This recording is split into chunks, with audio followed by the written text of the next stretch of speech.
అందరికీ నా నమస్కారాలండి. ఈ వీడియోలో ఆర్థర్ మిల్లర్ రాసినటువంటి 'క్రూసిబుల్' అనేటటువంటిది మనం చూస్తున్నాం. క్రూసిబుల్ అంటే ఒక పాత్ర. ఈ పాత్రలో ఏంటంటే రకరకాల లోహాల్ని కరిగించడం అనేది ఈ పాత్రలోనే ఉంచి చేయడం జరుగుతుంది. ఇక్కడున్న పాత్రలకు కూడా ఏవైతే క్యారెక్టర్స్ ఉన్నాయో ఇలాంటి మండడం అనేది స్టార్ట్ అయిద్ది. అంటే ప్రతి ఒక్కళ్ళు కూడా ఇలాంటి పరిస్థితుల గుండా వెళ్తారు. ఆర్థర్ మిల్లర్ రాసినటువంటి ఈ 'క్రూసిబుల్' అనేది రియల్ స్టోరీస్‌కి దగ్గరగా ఉండేటటువంటిది. ఆర్థర్ మిల్లర్ 1915 నుంచి 2005 సంవత్సరం మధ్యలో జీవించాడు ఈయన. ఫేమస్ అమెరికన్ రైటర్ ఇతను. హీ రోట్ మెనీ ప్లేస్ చాలా నాటకాలు రాశాడు. 'All my sons', 'death of salesman'. 'Death of a salesman' అనేది చాలా చాలా ఇంపార్టెంట్ వన్ అనమాట. అమెరికన్ డ్రీమ్ మీద బేస్ అయి ఉంటుంది. 'ద క్రూసిబుల్' ఇప్పుడు మనం చెప్పుకునేది. 'And view from the bridge' ఇవి. యాక్చువల్‌గా ఈ 'క్రూసిబుల్' స్టోరీ ఏదైతే ఉందో అదంతా కూడా మనం ఆల్రెడీ స్టోరీ అయితే చెప్పుకోవడం జరిగింది. స్టోరీ చెప్పుకున్నాం 'క్రూసిబుల్‌కి' సంబంధించి. ఇప్పుడు ఏందంటే ఎగ్జామ్ పాయింట్ ఆఫ్ వ్యూలో ఎస్సే లాగా అయితే ఇవ్వడం జరిగింది. He also wrote screen plays like 'Misfits' అనేటటువంటి మూవీకి స్క్రీన్ ప్లే రాయడం జరిగింది. His play 'death of salesman' is considered one of the greatest American plays of 20th century. 20వ శతాబ్దపు ముఖ్యమైన ప్లేస్ నాటకాల్లో అమెరికాకు సంబంధించిన దాంట్లో 'డెత్ ఆఫ్ సేల్స్‌మ్యాన్' అనేది చాలా చాలా ఇంపార్టెంట్. ఇక్కడ ఏంటంటే అమెరికన్ డ్రీమ్ ఎలా ఫెయిల్ అవుతుందో చూపించబడింది. యాక్చువల్‌గా చాలా విషయాల్లో అమెరికన్ డ్రీమ్‌ని ఫాలో అవుతాం. Dollar dream. చాలామంది డాలర్ల వేటలో తమ స్వస్థలాన్ని విడిచిపెట్టి వెళ్ళిపోతూ ఉంటారు. అది ఎట్లా ఫెయిల్ అవుతుంది ఏంటి అనేది ఈ 'డెత్ ఆఫ్ సేల్స్‌మ్యాన్' గురించి అయితే డీల్ చేయడం అయితే జరిగింది. ఇన్ సాలెం ఇప్పుడు కథలోకి వస్తున్నాం. In Salem, Massachusetts, a group of girls dance in forest with Tituba a slave. Salem అనేటటువంటి ప్రాంతం ఉంటుంది మసాచుసెట్స్‌లో. అక్కడ అడవిలో కొంతమంది ఆడపిల్లలు ఏం చేస్తుంటారంటే డాన్స్ చేస్తూ ఉంటారు. అందులో టిటుబా అనేటటువంటి నల్ల జాతీయురాలైనటువంటి బానిస అమ్మాయి కూడా ఉంటుంది. Reverend Parris caught them. అయితే ఈ రెవరెండ్ ప్యారిస్ అనేటటువంటి వ్యక్తి ఒక సర్పంచ్ అట్లాంటి వ్యక్తి అనమాట. ఇతనికి వీళ్ళు కనబడతారు. వాళ్ళని అందరిని రెడ్ హ్యాండెడ్‌గా పట్టుకుంటారు. హిస్ డాటర్ బెట్టీ ఫెల్ ఇంటూ డీప్ స్లీప్ ఆఫ్టర్‌వర్డ్. అయితే ఇంకో షాకింగ్ విషయం ఏందంటే రెవరెండ్ ప్యారిస్ యొక్క అమ్మాయి కూడా ఆ గ్రూప్‌లో ఉంటుంది. వీళ్ళేందంటే చేతబడి క్షుద్ర పూజలు చేస్తున్నారు వీళ్ళు. The towns people suspected which craft. కాబట్టి వీళ్ళకందరికి డౌట్ ఈ ఆడపిల్లలు అది అడవిలో ఉండి నాట్యం చేస్తున్నారు అనేసరికి వీళ్ళందరికీ కూడా చేతబడి ఏమైనా చేస్తున్నారేమో అన్న అనుమానం వస్తుంది. అయితే ఆ అనుమానాన్ని ఇక్కడ ఈ ఆడపిల్లలు ఏం చేస్తారంటే విక్టిమ్ కార్డ్ ప్లే చేస్తారు. అంటే మేము బాధితులమే కానీ బాధించేవారము కాదు. మా మీద క్షుద్ర పూజలు అనేవి చేయబడ్డాయి అన్నట్టుగా ప్లే చేస్తారు. ఇందులో అబిగైల్ అనే క్యారెక్టర్ ఉంటుంది. ఆ క్యారెక్టర్ అసలు వీళ్ళెందుకు క్షుద్ర పూజలు చేస్తున్నారు? అమ్మాయిలు యాక్చువల్‌గా చేస్తారక్కడ. కొన్ని జంతువుల్ని చంపేసి వాటి రక్తం తాగడం, డాన్సులు వేయడం, బట్టలు తీసేసుకొని డాన్సులు వేయడం ఇట్లాంటివి నానా రకాలన్నీ చేస్తారు. అయితే అబిగైల్ ఏం చెప్తుందంటే మిగతా ఆడపిల్లలకి ఈ విషయం బయటికి రాకూడదని చెప్తుంది. ఎవరు బయట పెట్టరు. ఇక్కడ ఈ మొత్తాన్ని చూసినటువంటి రెవరెండ్ ప్యారిస్ ఎవరైతే ఉన్నారో ఆ వ్యక్తి కూతురు కూడా ఇన్వాల్వ్ అవ్వడం ద్వారా ఇదేంటంటే వీలైనంతగా బయటికి పొక్కకుండా చూస్తారు. కానీ అంటే బయటికి పొక్కిన తర్వాత ఆడపిల్లలు విక్టిమ్ కార్డ్ అంటే మేము బాధితులం. మేము బాధించబడ్డం వాళ్ళం గాని బాధించేవారం కాదన్నట్టుగా ఇక చేస్తారట్లా. Reverend Hale a witchcraft expert was called to investigate. దీంతో రెవరెండ్ ప్యారిస్ ఏం వచ్చింది ఇతనికి సమస్య ఏంటంటే ఇతని కూతురు బెట్టీ కూడా ఉంది అక్కడ. ఈ బెట్టీ ఏమైంది? స్పృహ తప్పి పడిపోయింది. వాళ్ళ నాన్న చూడంగానే అమ్మో! చంపేస్తాడు ఈడు. ఏ నాటకాలు ఆడదాం. కాబట్టి ఏం చేసింది ఈ అమ్మాయి నాటకాలు ఆడడం మొదలుపెట్టింది. తానుకి ఏదో గట్టి కేకలేయడం, స్పృహ తప్పి పడిపోవడం. ఈ విధంగా చేసేదన్నమాట. దీంతో ఇతనికి భయం వేస్తుంది రెవరెండ్ ప్యారిస్‌కి. రెవరెండ్ ప్యారిస్‌కి యాక్చువల్‌గా తన పదవి అంటే వ్యామోహం.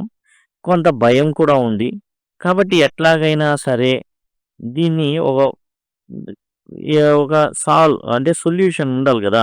మరి తన కూతుర్ని కాపాడుకోవాలి కాబట్టి బెట్టీని ఇతను ఏం చేస్తాడంటే రెవరెండ్ హేల్ని పిలుస్తాడు. ఇతను ఏంటంటే విచ్ క్రాఫ్ట్ ఎక్స్పర్ట్ అనమాట. అంటే ఎట్లాంటి తాంత్రిక విద్యలు, ఎట్లాంటి క్షుద్ర పూజలు జరిగినాయి, ఎవరు కారకులు తేల్చేటటువంటి ఒక డిటెక్టివ్ లాంటి వ్యక్తి. Was called to investigate. ఈ విషయం అంతటిని కూడా కొంచెం చూడమని చెప్తాడు. ఎవరు? Reverend Parris. Abigail Parris niece admitted to dancing but denied any witchcraft. Abigail ఈ అమ్మాయే మెయిన్ అనమాట. ఈ అమ్మాయే విలన్ ఈ పాత్రలో. ఈ కథ మొత్తంలో విలన్ ఎవరంటే అబిగెయిల్. ఇప్పుడు రెవరెండ్ ప్యారిస్ యొక్క మేనకోడలు అనమాట. ఈమె అసలు ముఖ్యం చేసేది. ఏం చేస్తుంది? ఎందుకు అక్కడ డాన్స్ చేస్తున్నారు ఏంటి అనేది మనకు తెలిసిపోతుంది. ఈమె డాన్స్‌లు ఏసాం గానీ, ఎట్లాంటి క్షుద్ర పూజలు మేమైతే చేయలేదని చెప్తుంది వాళ్ళ అమ్మతో. Abigail want the other girls to stay quiet. Abigail మిగతా వాళ్ళకి అసలు ఏ విషయం అనేది బయటికి పొక్కకూడదు. మనం ఎందుకు డాన్స్ చేసాము, ఏంటి అనేది ఏమాత్రం కూడా తెలియడానికి వీల్లేదని భయపెడుతుంది. Meanwhile John Procter a farmer confronted అబిగెయిల్. అయితే జాన్ ప్రోక్టర్ అనేటటువంటి రైతు ఈ అమ్మాయిని ఇలాంటియన్నీ చేస్తాం, భయపెడుతున్నాం, ఇది కరెక్ట్ పద్ధతి కాదు అని వార్న్ చేస్తాడు. Abigail still liked him after an earlier affair. అసలు విషయం ఏంటంటే అబిగెయిల్ జాన్ ప్రోక్టర్ని ప్రేమిస్తుంది. జాన్ ప్రోక్టర్కి అబిగెయిల్కి మధ్య అఫైర్ నడుస్తుంది. అయితే జాన్ ప్రోక్టర్ భార్య ఉంది, ఎలిజబెత్ ప్రోక్టర్. ఈ ఎలిజబెత్ ప్రోక్టర్ని క్షుద్ర పూజలు చేసి చంపేశాం. డైరెక్ట్గా వెళ్ళి కత్తితో పడడం కన్నా క్షుద్ర పూజలు చేసి ఎలిజబెత్ ప్రోక్టర్ని చంపేస్తే జాన్ ప్రోక్టర్కి అబిగెయిల్కి మధ్య ఇంకేముంది, ఏ అడ్డం ఉండదు. కాబట్టి ఆ క్షుద్ర పూజలు చేయడానికి మెయిన్ క్యారెక్టర్ ఎందుకు అబిగెయిల్ చేసింది అంటే జాన్ ప్రోక్టర్ కోసం. ఏంది ముఖ్య లక్ష్యం అంటే జాన్ ప్రోక్టర్ యొక్క భార్యను చంపడం. He told her to stop foolish actions. ఇట్లాంటి పిచ్చి పిచ్చి పనులు నువ్వు ఇంకా మానుకోవాలమ్మాయి అనేసి హెచ్చరిస్తాడు జాన్ ప్రోక్టర్. కానీ అబిగెయిల్ ఊరుకుంటుందా? బెట్టి వోకప్ స్క్రీమింగ్. ఈమె నాటకం ఈమె జరుపుతానే ఉండిద్ది. ఏం జరుపుతా ఉండిద్ది? గట్టి కేకలేయడం, పడిపోయడం, బబ్బోవడం. People began to think that she was bewitched. ఇప్పుడు పాపం విక్టిమ్ కార్డ్ అనేది బాగా ప్లే అవుతుంది. ఏమవుతుందంటే జనాలంతా అయ్యో పాపం ఎవరు చేశారో వీళ్ళకి చేతబడి, కానీ వీళ్ళే చేతబడి చేశారనమాట. Arguments about money, land among men show deeper issues in the community. ఈ కమ్యూనిటీలో ఇదొక్కటే గొడవ కాదు, రకరకాల గొడవలు ఉన్నాయి. ల్యాండ్ ఇష్యూస్ ఉన్నాయి, మనీకి సంబంధించి అన్నీ ఉన్నాయి. Under questioning Tituba admitted to speaking with the devil. ఇంకా టిటుబా అనే అమ్మాయి ఎవరు? ఒక నల్ల జాతి స్త్రీ కాబట్టి వాళ్ళ లెవెల్లో 3rd డిగ్రీని ప్రయోగిస్తారు. అంటే గట్టిగా క్వశ్చన్ చేయడం, కొట్టడం ఇలాంటివి చేసినప్పుడు అవును నేను దయ్యంతో మాట్లాడాననేసి చెప్పడం జరుగుతుంది. వీళ్ళు చేసింది ఏం తప్పు లేదు, ఈమె మాత్రం ఇరికిచ్చేశారనమాట. అది పరిస్థితి. తర్వాత she accuse others of witchcraft. మరి తనంతట తాను వరకు ఇరుక్కుంటే ఎట్లా? నలుగురిని ఇరికియాలిగా. Abigail and Betty joined in naming people as witches causing chaos. ఇక అబిగెయిల్, బెట్టి అనేవాళ్ళు ఎవరు? మరి బాధితులు కదా. వాళ్ళు కూడా జాయిన్ అయ్యి వాళ్ళు ఏం చేస్తారంటే వాళ్ళు కూడా రకరకాల పేర్లు చెప్తారు. ఎంతమంది బలవుతారంటే వీళ్ళ దెబ్బకి 19 మంది దాకా ఉరికంబం లేదా తగలబెట్టడం ఇలాంటివి జరుగుతాయి అన్నమాట.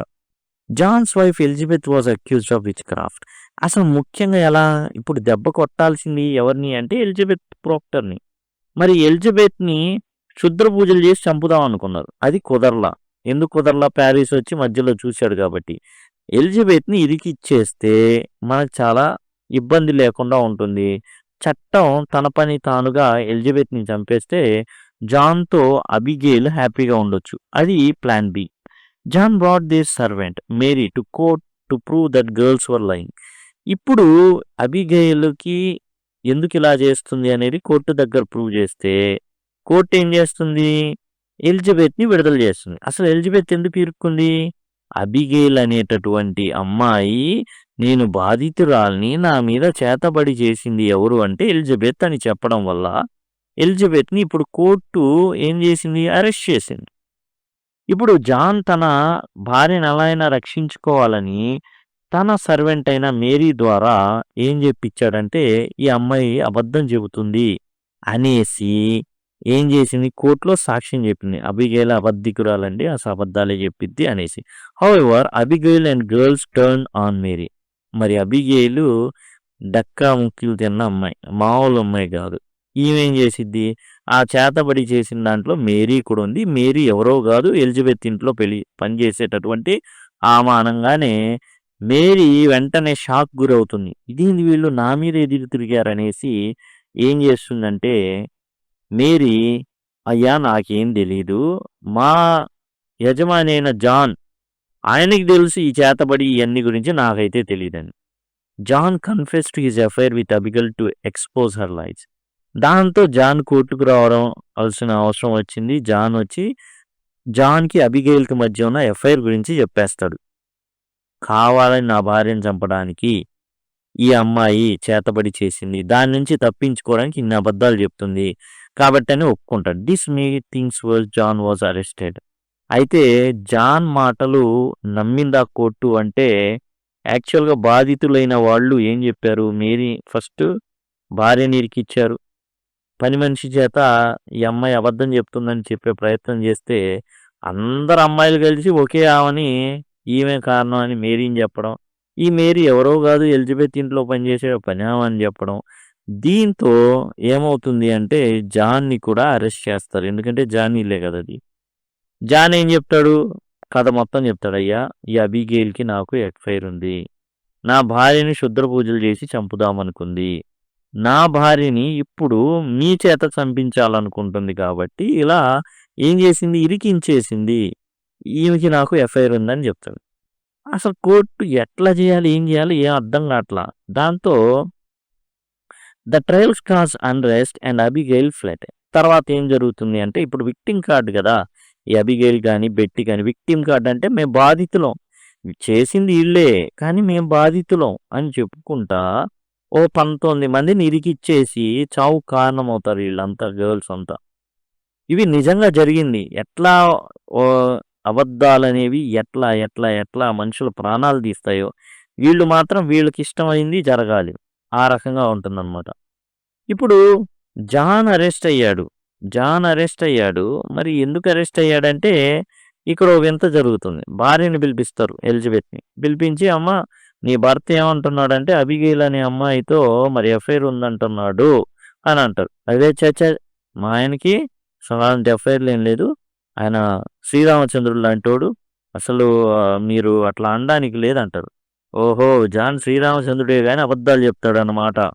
అంటే ఎఫ్ఐఆర్లు అవి లేవు కానీ ఇతను సత్యహరిశ్చంద్రుడేం కాదు.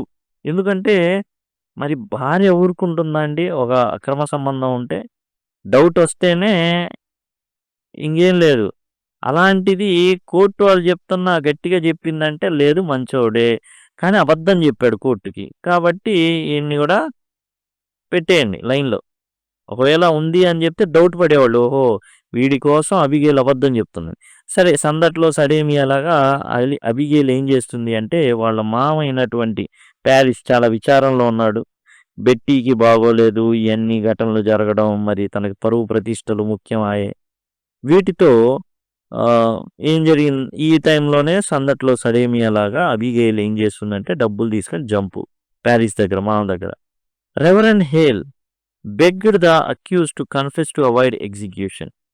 ఇప్పుడు ఏం చెప్తాడంటే రెవరెండ్ హేల్ వెళ్ళిపోయి ముఖ్యంగా జాన్ దగ్గరికి వెళ్ళిపోయి నిజం ఒప్పుకోండి, ఒకవేళ నువ్వు చెయ్యకపోయినా ఒప్పుకో శుద్ర పూజలు చేశానని, కోర్టు జాలి పడవచ్చు అని చెప్తాడు. అరే నాయన, నేను మంచి చెబితేనే నా పరిస్థితి ఇంత దరిద్రంగా ఉందే, ఇంకా చెడు చెప్పి ఏడబోయేది నేను ముందు నుంచి చెప్పిందే చెప్తా. ఎప్పుడు కోర్టు నన్ను అబద్ధాలాడు అంటుంది, సత్య హరిశ్చంద్రుడు కాదు అబద్ధాలు ఆడేవాడిని అంటుంది, నేను ఈ అబద్ధం చెప్పా, నేను మంచోని నేను చెప్పను అంటాడు. హీ చూస్ టు డయానిస్లీ, అవసరం అయితే నిజాయితీగా చచ్చిపోతాను తప్ప నేను మాత్రం ఇంకా అబద్ధం చెప్పను, నేను శుద్ధ పూజలు చేయలా అంతే, నాతో ఆ అమ్మాయికి అఫైర్ ఉంది అంతే. ఆయన మొత్తం ఈ ట్రయల్స్ అన్నీ కూడా జాన్ ప్రోక్టర్ని చివరిగా అతన్ని కూడా ఉరిశిక్ష వేయడం లేదా తగలబెట్టడం, కొయ్యకు పెట్టేసి తగలబెట్టేస్తారు కట్టేసి, అలాంటివి చేస్తారనమాట. అతని యొక్క ఇక్కడైతే హ్యాంగింగ్ అంటే ఒక్కొక్కళ్ళకి ఒక్కోలాగా ఉంటుంది. అక్కడ ఉన్న జనాల్ని మూడ్ని బట్టి హ్యాంగింగ్గా, శిరచ్ఛేదమా, తగలబెట్టడమా ఇవన్నీ జరుగుతాయి అనమాట. ఇతన్ని ఏం చేస్తారంటే హ్యాంగ్ చేస్తారు, ఉరేసేస్తారు. దీంతో మర్డర్స్ అనేవి అవుతాయి. అఫీషియల్ మర్డర్స్ అన్నమాట ఇయన్నీ. These tragic story shows how fear and lies can destroy lives and how courage is needed to stand for truth. ఎట్లా అంటే భయాలు కానివ్వండి, అబద్ధాలు కానివ్వండి జీవితాన్ని నాశనం చేస్తాయో, అలానే కరేజ్ ధైర్యం అనేది చాలా అవసరం. నిజం కోసం నిలబడాలి అంటే. ఇలా జరుగుతాయన్నమాట. కేవలం ఒక అమ్మాయి తాను తనది కానిటువంటి ఒక దాని కోసం పొందుకోవడం కోసం 19 జీవితాలని నాశనం చేస్తుంది. నా జీవితం ఒక్కటే నాశనం అవ్వకూడదు. 19 మందిని ఆమె బాగానే ఉంటుంది. ఆ డబ్బులు తీసుకొని వెళ్ళిపోతుంది అబిగైల్. టోటల్‌గా కథ ఏందంటే పతి, పత్ని ఎవరు ఓ అన్నమాట. జాన్ ప్రోక్టర్, ఎలిజబెత్ ప్రోక్టర్ భార్యాభర్తలు. అయితే పెళ్ళికి ముందు ఎఫైర్ ఉంటుంది అబిగైల్ అనేటటువంటి అమ్మాయితో. ఈ అబిగైల్‌కి మనసు పోదు. సావదనమాట ఇతని మీద. దాంతో ఈ అమ్మాయిని భార్యని ఎలిజబెత్‌ని దారి తప్పిస్తే ఇక డైరెక్ట్‌గా జాన్ ప్రోక్టర్ దగ్గర ఉండొచ్చు అనుకుంటుంది. డైరెక్ట్‌గా చంపితే ఇరుక్కుపోద్ది కాబట్టి క్షుద్ర పూజలు చేసిద్ది. అయితే రెవరెండ్ ప్యారిస్‌కి అది దొరకడం, ఆ తర్వాత విషయాన్ని బయటపడిన విక్టిమ్ కార్డ్ నేనొక బాధితురాలిని అని చెప్పుకోవడం. మరి ఇతను కూడా ఉన్నాడు రెవరెండ్ ప్యారిస్.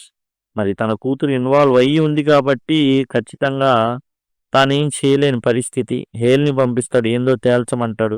హేల్‌కి అంతు చిక్కదు. కోర్టుకి సంబంధించినవి చూసి కూడా హేల్ బాధపడతాడు. ఏందిది అనేసి. ఏం జరిగిందంటే ఇక ఎట్లాగైనా సరే జాన్ ప్రోక్టర్ తన భార్యని దక్కించుకోవాలి. మరి ఈయన భార్య ఎలా ఇరుక్కుంది అంటే అబిగైలే చెప్పింది. అదిగో నా మీద ఈమె క్షుద్ర పూజలు చేసింది అనేసి. ఆమెను అరెస్ట్ చేస్తారు. ఫస్ట్ పట్టించుకోరు. తర్వాత అరెస్ట్ చేయాల్సి వస్తుంది. అరెస్ట్ చేసినప్పుడు ఇతనేం చేస్తాడంటే లేదు లేదు నేరి నువ్వు పనా అని చెప్తాడు. అమ్మాయి అబద్ధం చెప్తుందని చెప్పు, సాక్ష్యం చెప్పని చెప్తాడు. వీళ్ళేం చేస్తారు ఈమె కూడా ఇన్వాల్వ్ అయ్యి ఉంది ఆమెతో పాటే అనేసి చెప్పడంతో అయ్యా నాకేం తెలీదు ఆ క్షుద్ర పూజలు ఏదో మా అయ్యగారు చేస్తారు అనేది. జాన్ని పట్టుకొస్తారు. ఏంద్రా విషయం చెప్పరా అంటే ఎఫ్ఐఆర్ ఉంది. ఆ భార్యని అడ్డు తొలగించుకోవాలనుకుంటుంది. అందుకే సరే మీ ఆవిడని పిలిపించి మాట్లాడతాను. మాట్లాడితే లేదు లేదు మా ఆయన చాలా మంచోడు అలాంటి వాడు కాదు. కారణం ఏంటంటే భర్త పరువు పోకూడదు. తెలుసు భర్త పరువు పోకూడదు. భర్త పరువు పోకూడదు కానీ ప్రాణం పోవచ్చు అనమాట. ఇదేం లాజిక్ నాకు అర్థం కాల. అంటే కథ అనుగుణంగా ఏంటంటే తప్పదు చెబుతుంది. లేదు లేదు నా భర్త చెడ్డ పేరుకు మాత్రం రాకూడదనేసి. చివర్లో ఏందంటే ఇక జాన్ ప్రోక్టర్‌కి ఇక భార్యని పిలిచి అడిగితే లేదు లేదు అని చెప్పేస్తుంది. దీంతో జాన్ ప్రోక్టర్‌ని ఒక అబద్ధికుడుగా, చేతబడి చేసే వ్యక్తిగా భావించడం. అయితే అదే టైంలో ఈ వ్యక్తి ఎవరైతే హేల్ ఉన్నాడో చేశానని ఒప్పేసుకొని కోర్టు దృష్టిలో కొంచెం కనికరాన్ని వేడుకో అంటే లేదు లేదయ్యా ఏదైనా నిజమే చెప్తాను. ఇప్పుడే అబద్ధికుడు అంటున్నారు. ఇంకో అబద్ధం నేనే యాడ్ చెప్పేది. నిజంగానే అబద్ధికుడిని అయిపోతాను నేను. కాబట్టి ఇవన్నీ వద్దు. నీకు ఏం జరగాలో ఏ సత్కార్యం జరగాలో ఏ సత్కారం జరగాలో జరగని అనేసి ఏం చేస్తాడంటే తాను ఉన్న విషయం చెప్పేస్తాడు. మాటికి అదే చెప్తాడు. కోర్టు ఏందంటే ఇక వీళ్ళు ఆడపిల్లలంతా కలిసి వీళ్ళ మీద మోపడం. దాంతో కోర్టు తప్పనిసరి పరిస్థితిలో 19 మీద ఒకళ్ళ మీద ఒకళ్ళు చెప్పుకొని 19 మందిని చచ్చిపోతారు. వీళ్ళంతా కూడా చంపేయబడతారు. అబిగైల్ మాత్రం డబ్బులు తీసుకొని జంప్. అది టోటల్‌గా ఈ క్రూసిబుల్ అనేది. Thank you. Thanks a lot.